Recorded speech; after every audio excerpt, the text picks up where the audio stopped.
pukul 7 malam. Alarm kecil yang kuletakkan di samping ranjang kosku waktu itu tiba-tiba bergetar dan berbunyi dengan suara yang sangat keras. Mendengar hal itu, aku yang sebelumnya hanya sibuk mengotak-ngatik ponselku, malam itu tentu saja seketika bersiap mengingat. Bunyi alarm itu menandakan jika tepat 1 jam lagi aku ada jadwal baru mata kuliah yang harus kulakukan. Jadwal itu selain masih pertama bagiku, jam yang akan berjalan adalah di jam 8 malam, atau biasa kami para mahasiswa menyebutnya dengan sebutan kuliah malam. Di situ, tentu saja aku pun segera menyiapkan semua buku dan perlengkapan yang harus kubawa saat mata kuliah malam tersebut.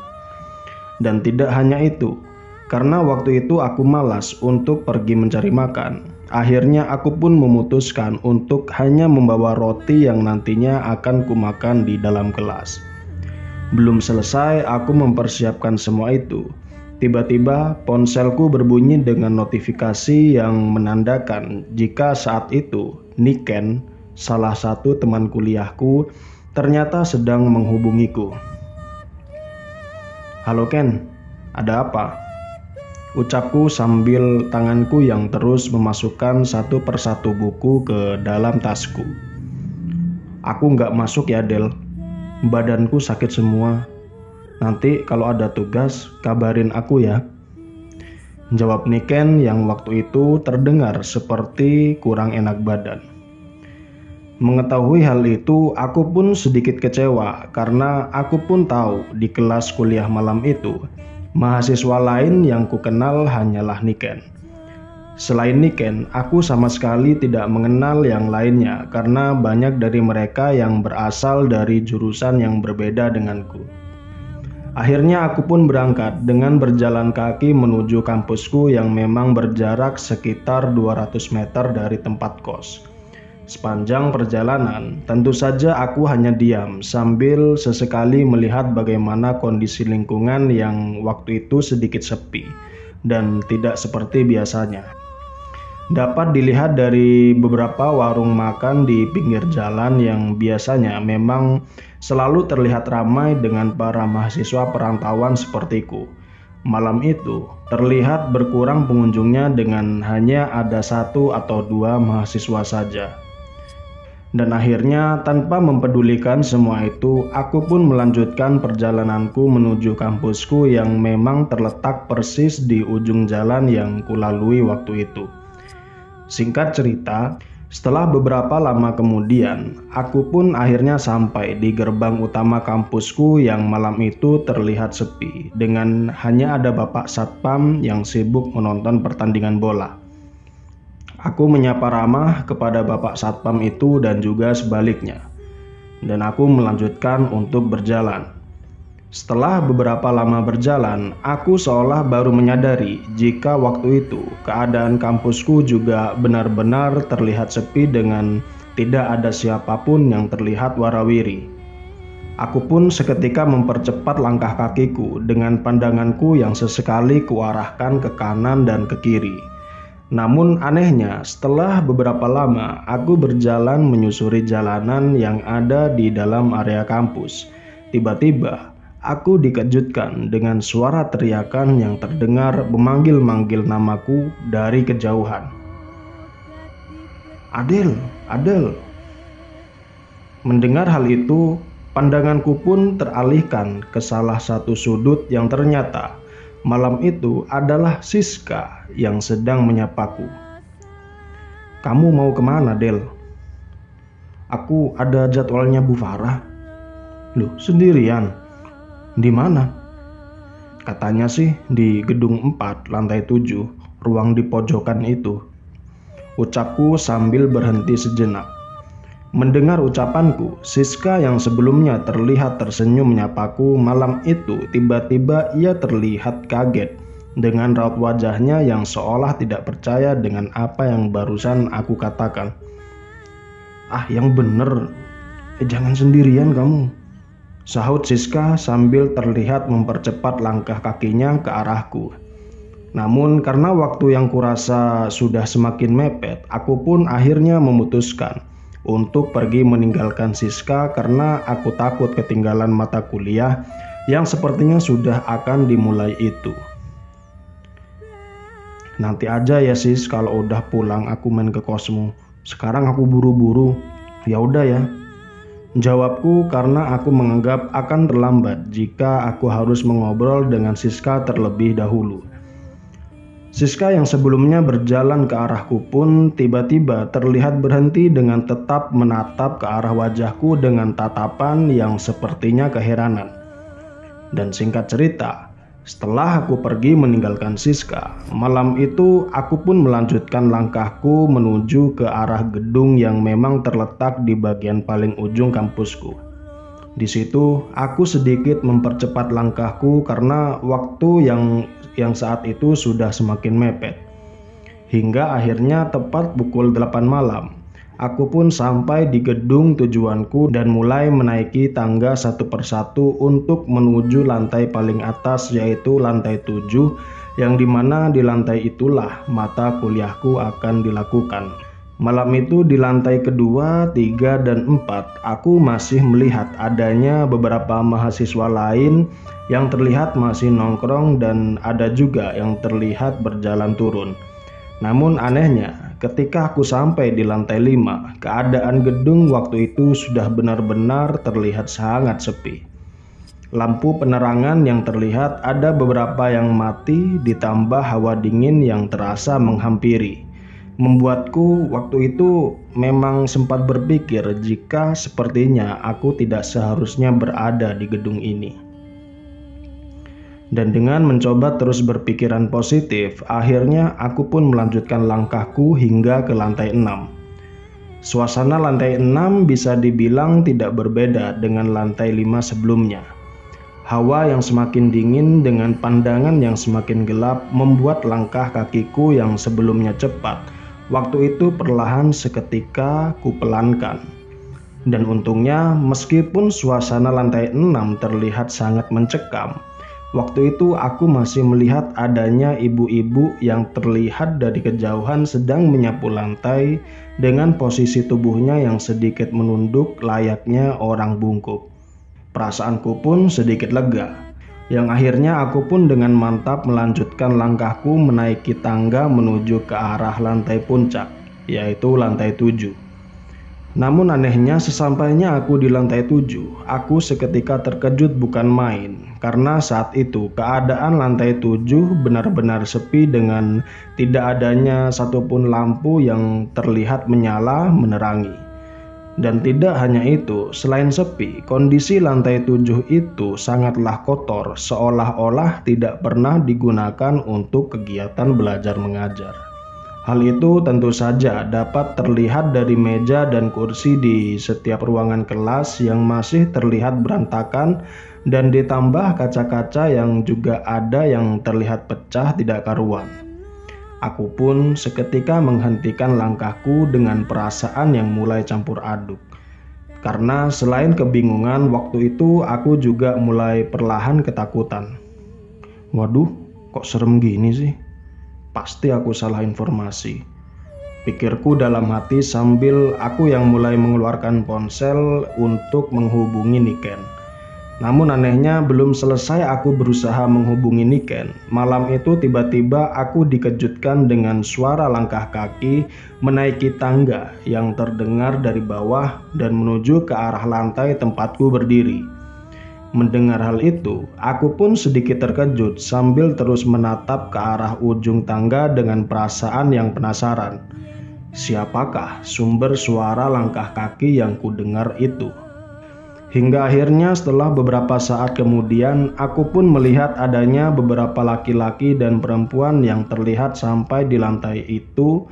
Lalu mereka berjalan melewatiku begitu saja dengan tidak sekalipun menghiraukanku yang memang berdiri tidak jauh dari mereka. Dan anehnya beberapa anak itu terlihat terus berjalan ke arah ruang pojokan yang dimana di ruangan itulah tempat yang akan aku gunakan di jadwal mata kuliah malam itu. Aku pun seketika kembali terkejut karena ruangan pojokan yang sebelumnya kulihat gelap dan kosong itu tiba-tiba terlihat menyala redup dengan lampunya yang juga terlihat kurang terang. Aku seketika bergegas mengikuti langkah beberapa mahasiswa tadi karena aku menganggap aku memiliki jadwal yang sama dengan mereka. Dan singkat cerita, sesampainya aku di ruangan pojokan itu, pikiranku yang sebelumnya sudah kebingungan, waktu itu semakin bertambah menjadi heran karena saat itu ternyata di ruangan itu sudah ada beberapa mahasiswa yang duduk saling berjauhan namun tidak terlihat saling berbincang-bincang. Aku pun perlahan memasuki ruangan kelas tersebut dengan tatapan yang terus kuarahkan ke arah semua mahasiswa yang saat itu memang terlihat sangat mencurigakan. Hingga akhirnya, tanpa mempedulikan semua itu, aku pun duduk di salah satu bangku yang ada di ruangan itu dengan perasaan yang terasa semakin lama sudah semakin tidak bisa aku jelaskan. Malam itu, satu persatu mahasiswa yang ada di dalam ruangan itu. Kuperhatikan dengan lebih teliti lagi dan sesekali aku menoleh ke kanan dan ke kiri karena aku sebenarnya merasakan jika aku seolah-olah sedang tidak ada di kampusku sendiri. Dan sayangnya, belum lama aku duduk dan memperhatikan mahasiswa yang ada di ruangan itu. Tiba-tiba aku mencium aroma busuk yang tercium kuat entah dari mana asalnya. Bahkan setelah kucium dengan lebih dalam lagi, aroma tersebut sepertinya berasal tidak jauh dari tempat dudukku saat itu. Aku pun seketika terkejut dengan perasaan yang perlahan mulai benar-benar sangatlah ketakutan. Dan tidak hanya itu, sekitar 15 menit aku duduk, aku seolah-olah juga baru menyadari jika dari tadi semua mahasiswa yang ada di dalam ruangan itu sama sekali tidak terlihat saling bertegur sapa. Semua hanya terlihat diam layaknya orang yang tidak saling mengenal. Bahkan jika ku ingat-ingat lagi, posisi duduk semua mahasiswa itu benar-benar terlihat sama dengan tangannya di meja, dengan kepalanya yang sedikit menunduk ke bawah dengan tatapan yang juga terlihat kosong entah kenapa. Tentu saja perasaanku pun seketika terasa mulai tidak enak dengan sesekali melihat ke arah luar kelas yang malam itu juga sudah terlihat sangatlah gelap gulita. Dan anehnya, setelah beberapa lama aku menunggu, malam itu aku tidak kunjung melihat adanya dosen yang seharusnya datang untuk mengajarku. Singkat cerita, karena pikiranku yang sudah semakin tidak nyaman, akhirnya aku pun memutuskan untuk segera berdiri dan pergi dari kelas itu. Namun sayangnya ketika aku akan mengangkat tasku, dari arah belakang aku tiba-tiba dilarang oleh seorang perempuan yang aku pun sebenarnya juga kaget dengan adanya perempuan itu. Karena aku pun juga masih ingat waktu aku memilih tempat duduk ini, aku sama sekali tidak melihat adanya siapapun yang ada di belakangku. "Mbak, mau kemana? Diem di sini aja.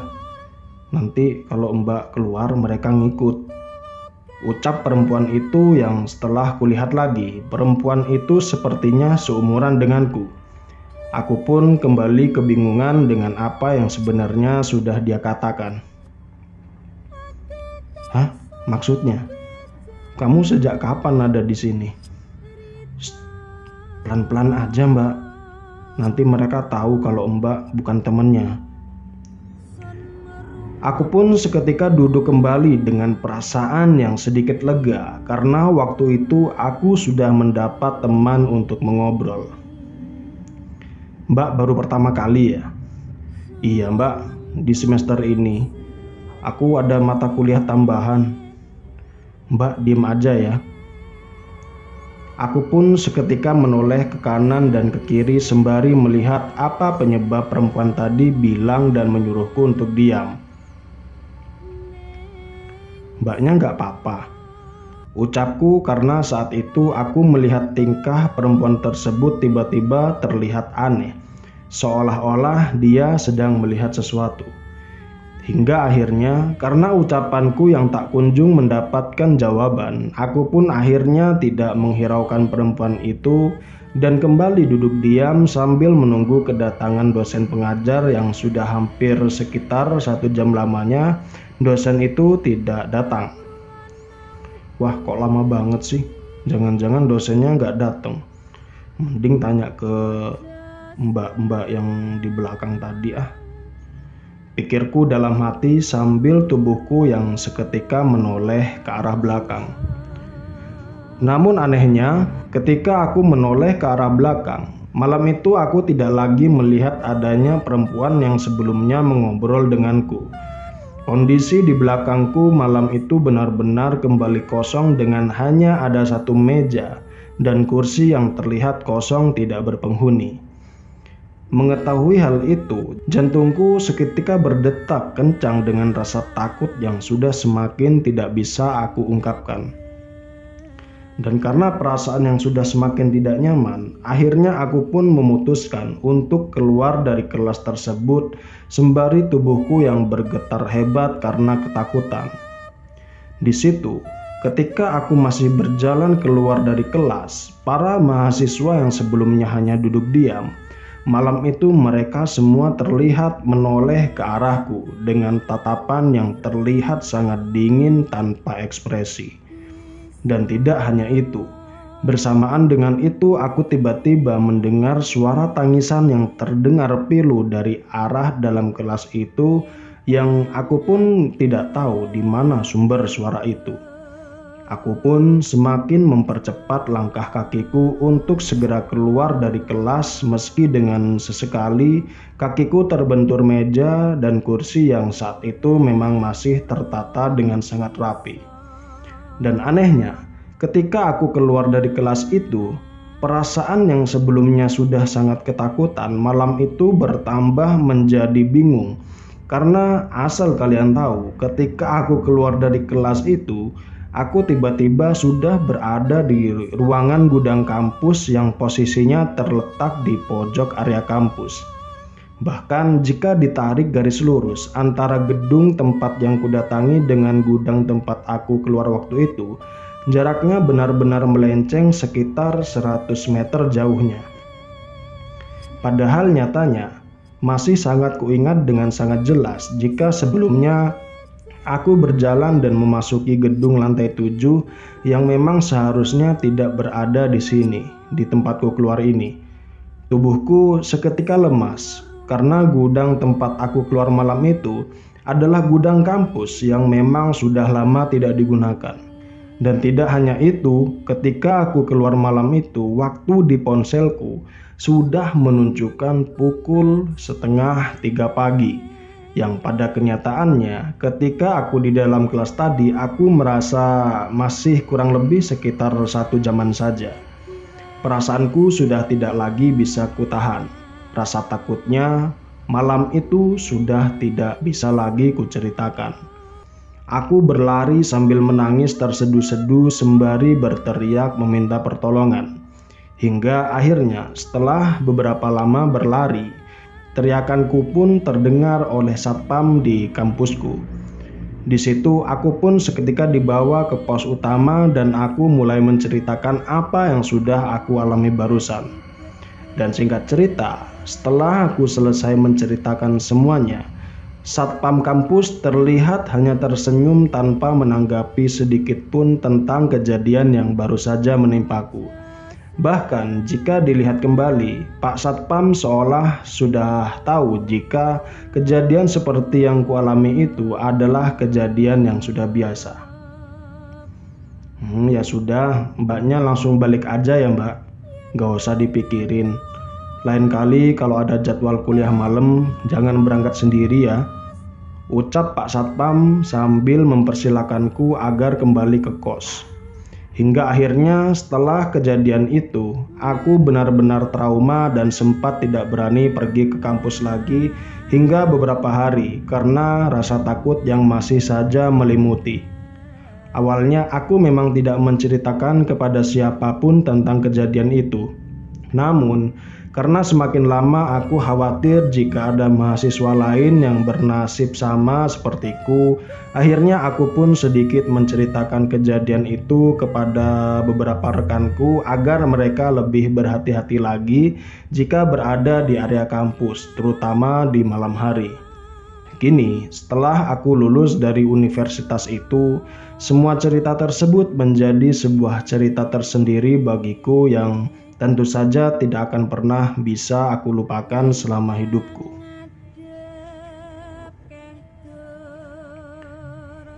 Selesai. Demikian cerita ini ditulis dan dibagikan oleh seorang kreator Twitter bernama @lakonstory.